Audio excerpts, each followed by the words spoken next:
Do you know why I love Spider-Man Miles Morales on the PS5? First and foremost, it's because the game is absolutely beautiful. Absolutely beautiful. From seeing the snow falling to heat rise out of chimney stocks, it's a sight to behold. Combine that with the buttery smooth 60 FPS to go with it, it's a match made in heaven. But you know what else is even just as buttery? The combat. And that brings me into the second reason I absolutely love this game. And it's just that. The combat is just as good as Spider Man on the PS4, but with a little exaggerated swagger from my man Miles. From his abilities, Venom, Smash, Punch, Jump, and Dash. Combine that with his active camo ability, and they provide just enough depth to give Miles a completely different feel than Peter, and I absolutely love it. And it's definitely one of my favorite combat systems in a video game to date. Third reason, it's because of Miles. You already know it's because of Miles. The suit, everything. The man from Harlem. But I've always loved him. Always loved him. From the first time I read his original story in 2016, and this game is no different. It's just another amazing representation of the character. And his actor, Najee Jeter, did a fantastic job, right up there with Shameik Moore from the Spider-Verse. I also have to mention how it feels like a direct continuation of that movie, minus him learning his powers over. Watching Miles learn extra ways to use said powers that weren't in the movie, to him being his own Spider-Man and not being in the shadow of Peter Spider-Man, and gaining the trust of his new home, and it was all just beautifully done. Speaking of Peter, he's the fourth reason I absolutely love this game. Seeing Peter in a new role, his new mentor role for Miles, was a thing to behold. It's always been him under Doc Ock or Tony Stark, somebody, but seeing him actually be the adult, it's pretty good. It's pretty good. See him teaching Miles. He's calling Miles on the phone during the game, asking him if everything's all right because he's seeing stuff on the news all just go absolutely bad. So he's calling him, giving him tips, and I absolutely love that.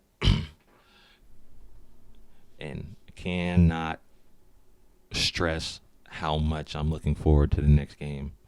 And they better name it Spider-Man too. If they don't, I'm be hot. I'm be hot.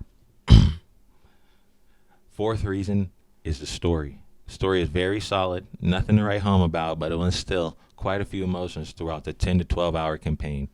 Introducing new characters to the story like Miles' new homie from Harlem, Genki, his uncle Aaron, and his estranged friend Finn, who all add to the backstory of our main character.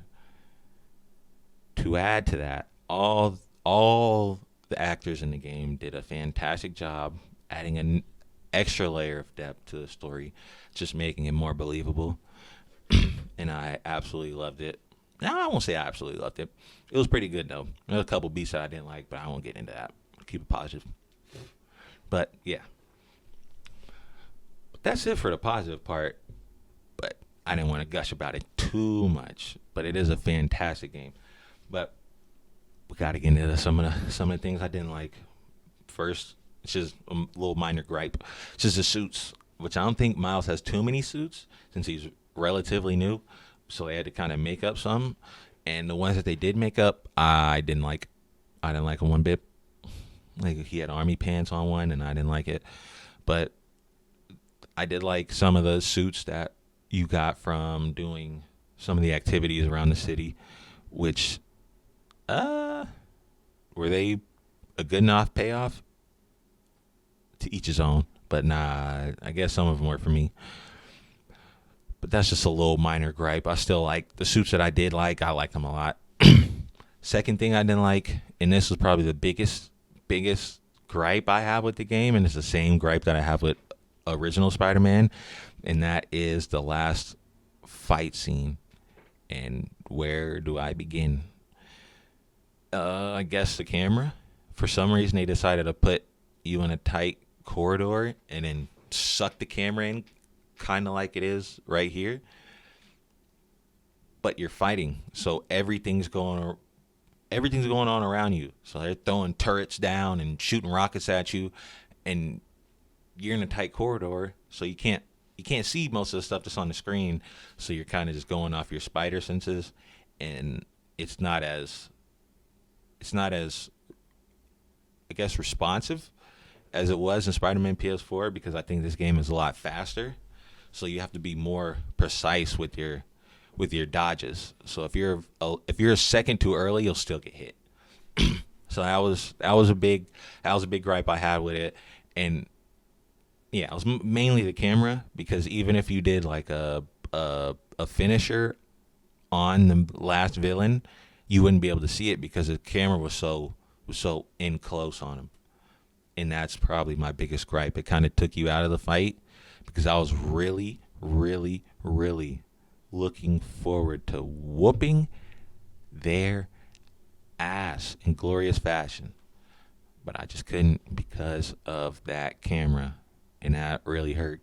But that is definitely, definitely, definitely, definitely the worst part of the game. Other than that, I really can't say anything bad about it. It is definitely the best launch title since Halo. I'll stand by that till I die, because this game is it shouldn't be $50. It should be 70 like all the other ones. It shouldn't be $50. This game is amazing, and if you're picking up a PS5 and you're not getting this game, you're absolutely doing yourself a disservice. And I feel like every PlayStation owner should definitely play this game. Definitely play this game. Whether you like Spider-Man or not, I've heard it literally changed people's opinions on Spider-Man. So, with that said, please, please, please leave feedback. Please leave feedback. Like, comment, subscribe, and I'll catch you on the flippity flip.